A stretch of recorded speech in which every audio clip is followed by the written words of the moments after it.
C'est un retour à l'envoyeur. L'école nous a formés, nous a donné des opportunités, des capacités et aujourd'hui elle nous demande si on peut venir apporter de notre témoignage. C'est avec grand plaisir qu'on vient et qu'on répond présent.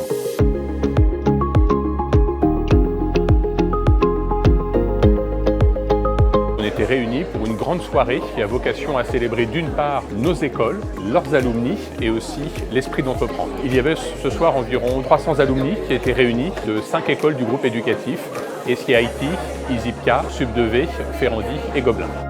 J'étais invité par l'école Ferrandi pour participer à cette table ronde sur l'entrepreneuriat. On était donc 5 personnes différentes, de milieux différents. Le but de l'événement, c'était de parler entrepreneuriat, de représenter ces écoles, puisqu'on était sur la première soirée alumni inter-école, ce qui est une très bonne idée et je pense une bonne chose pour la dynamique globale. L'ISIPCA m'a invitée et j'en étais ravie et dès que je peux mettre en avant mon école, je suis toujours partante. Je pense que quand on est entrepreneur, on a envie de transmettre beaucoup et donc l'idée de ce soir, c'était clairement de donner des conseils et de les guider en fonction de notre parcours d'expérience et de leur dire faites attention à ça ou au contraire faites-vous confiance là-dessus. Souvent le piège dans une entreprise, c'est qu'on a le nez dans le guidon et qu'on ne sort pas de son entreprise, de son secteur d'activité, qu'on finit par s'essouffler. Et en fait, ce genre de moment, ça permet de rencontrer des gens, de croiser des expériences qui finalement sont souvent similaires. On se retrouve dans pas mal de points de vue et en même temps de prendre une espèce de bain d'idées, d'expériences, d'air frais qui fait qu'on se remet en question et qu'on repart avec une belle énergie.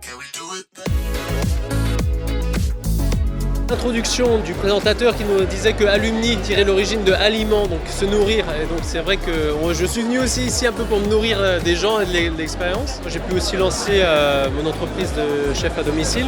Je me reconnaissais déjà à ma petite échelle dans ce que disaient certains intervenants. C'est un événement qui permet de faire des contacts, faire du lien en fait, avec d'autres représentants d'écoles. C'est plutôt enrichissant parce que ça me permet d'avoir une vision avec d'autres secteurs d'activité, avec d'autres personnes en formation qui souhaiteraient également créer leur entreprise.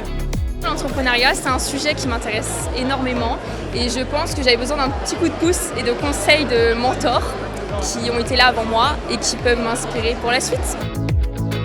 Créer ou reprendre une société, les difficultés qu'on a pu avoir. Si j'avais un conseil à donner, c'est de parler beaucoup, échanger, ne pas avoir honte, ne pas avoir peur. On a tous des difficultés, des problèmes et finalement on trouve des solutions, pas forcément là où on les pensait. Et c'est toujours en fait une aventure humaine et c'est toujours en échangeant avec du monde qu'on va construire. L'écueil dans lequel il ne faut pas tomber, c'est attendre que les clients appellent en sortant de l'école et je dis ça parce que je l'ai fait. Il ne faut pas faire ça. Non mais il faut aller les chercher les clients et puis se faire confiance, se faire accompagner, se former, s'informer et surtout trouver du soutien. Je pense que quand on entreprend, il faut tout oser. Ça c'est important. Y aller à fond et toujours se réinventer parce que rien n'est acquis.